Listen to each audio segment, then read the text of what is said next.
Welcome to our Read Aloud Books for Children channel, Storytime with Little Book Nook. Today we'll read a story about what happens when Snow White finds a little cottage in the woods and makes 7 new friends. Today's book is Snow White and the 7 Dwarfs, as retold by Ronne Randall, recorded with permission from Cottage Door Press Publisher. Make sure to watch all the way through to not miss out on a fun new animation. One snowy winter's day, a queen sat sewing by her window.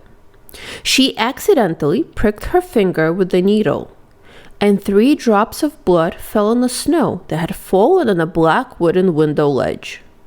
The queen sighed and thought, "I wish I had a child with lips as red as blood, skin as white as snow, and hair as black as ebony wood." Sometime after that, the queen gave birth to a little girl with deep red lips, snowy white skin, and glassy hair as black as ebony. She named her Snow White. Sadly, the queen died and the king married again.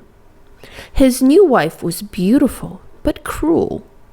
She had a magic mirror, and every day she looked into it and asked, "Mirror, mirror on the wall, who is the fairest one of all?" And every day the mirror replied, "You, O queen, are the fairest of all." One morning, however, the queen's mirror said to her, "You, O queen, are fair, it's true, but Snow White is much fairer than you." Snow White had grown up into a beautiful young girl. In a jealous rage, the queen called her huntsman. "I never want to see Snow White's face again," she told him. "Take her into the forest and kill her." The huntsman was a good man and could not bear to hurt Snow White. "Run away, child," he said. "Don't ever come back, or the queen will kill you." Snow White was very frightened, but she did as the huntsman said. Towards nightfall, Snow White came to a little cottage deep in the woods. She knocked softly, but there was no answer, so she let herself in. Inside, Snow White found a table and 7 tiny chairs. Upstairs there were 7 little beds. She lay down on a bed and soon fell fast asleep. A while later, she woke up with a start. 7 little men were standing around her bed. "Who are you?" she asked. "We are the 7 dwarfs who live here," said one of the little men. "Who are you?" "I am Snow White," she replied, and she told them her sad story. The dwarfs felt sorry for Snow White, and they wanted to help. "If you will cook and clean for us," said the eldest dwarf, "you can stay here and we will keep you safe." Snow White gratefully agreed. When they left for work the next morning, the dwarfs made Snow White promise not to go out or open a door or speak to anyone. Meanwhile, the queen was back at her magic mirror, but she was shocked by what it told her. "You are the fairest here, it's true, but there's someone fairer than you. Deep in the forest, in a cozy den, Snow White lives with 7 little men." "What?" shrieked the queen. "Snow White is alive?" In a wild frenzy, the queen, who was really a wicked witch, brewed a deadly potion and poisoned a rosy red apple.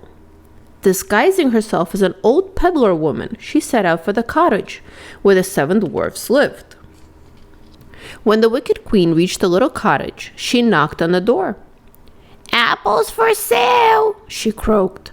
"Try my lovely red apples." And she handed the poisoned apple to Snow White. Snow White couldn't resist.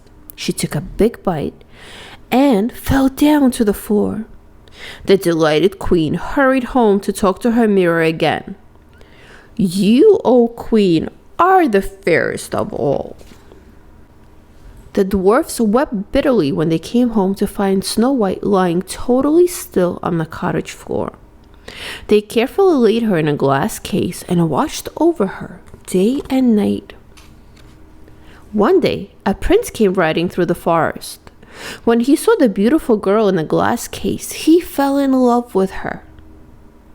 "Please let me take her back to my castle," he begged the dwarfs. They agreed. As the dwarfs lifted the glass case, the prince kissed Snow White. Suddenly, Snow White gasped out loud. "Please, don't be frightened," said the prince. "You are with someone who loves you more than life itself. Will you marry me?" Snow White looked into the prince's kind, gentle eyes and knew that she loved him too. "Yes," she said, "I will." Snow White and the prince were married. They lived happily ever after, together with the dwarfs, in the prince's castle. The end.